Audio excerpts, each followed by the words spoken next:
I'm interested. You've said that previous Tron films lacked a bit of heart. I would love to hear how you kind of approached redressing the balance between like emotional resonance and the spectacle and narrative of a Tron film. Yeah, I feel that quote also has been blown up a little bit out of context. Because I really feel the previous films are masterpieces. I just want to start by saying that I'm a huge Tron fan. Yeah. But I think as a filmmaker and as a storyteller, I'm always drawn to the emotional core of the story, basically. So that's always going to be front and center for me, and trying to inject that.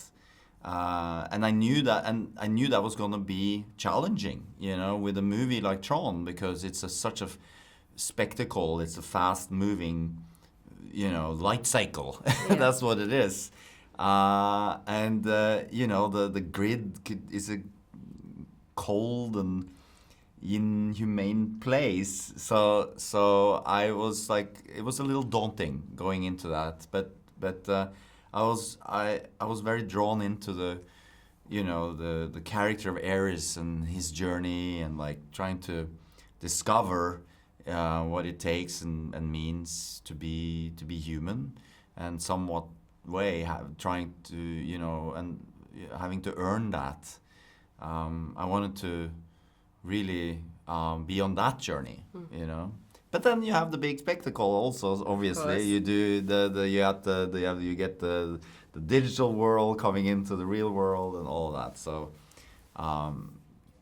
so it's that mix that I'm looking for. And another quote of yours that's really been blown up is your comparison between ARES and Pinocchio.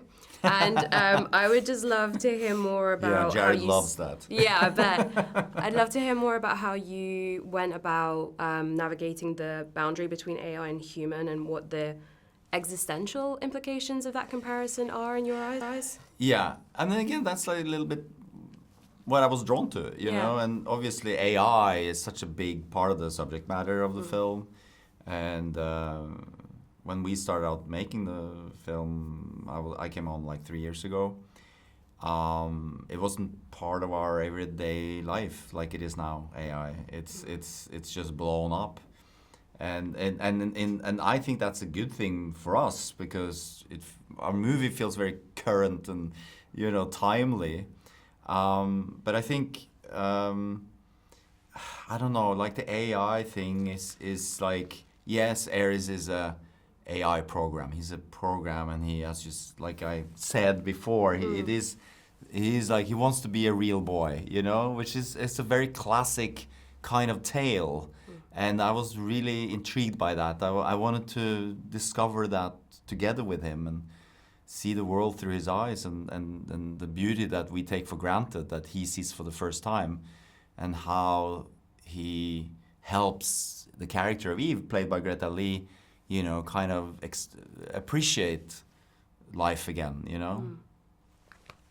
Of course, so much can be, said about how Tron ARES contributes to conversations around AI, but the idea of AI beings crossing into the real world also carries political undertones around like conversations of immigration and citizenship. And I was wondering whether you consciously framed it as a metaphor for these things, or was that just incidental? I think, no, it's not consciously done so at all. I think you can, in many movies you can turn into something, it can have it's holding up a mirror in some way to society, but it wasn't a conscious thing, no. Yeah. And lastly, the original Tron film is remembered as like being at the very forefront of digital and cinema in that regard, in CGI. How do you hope that ARES will be remembered as a sort of like time capsule for 2025?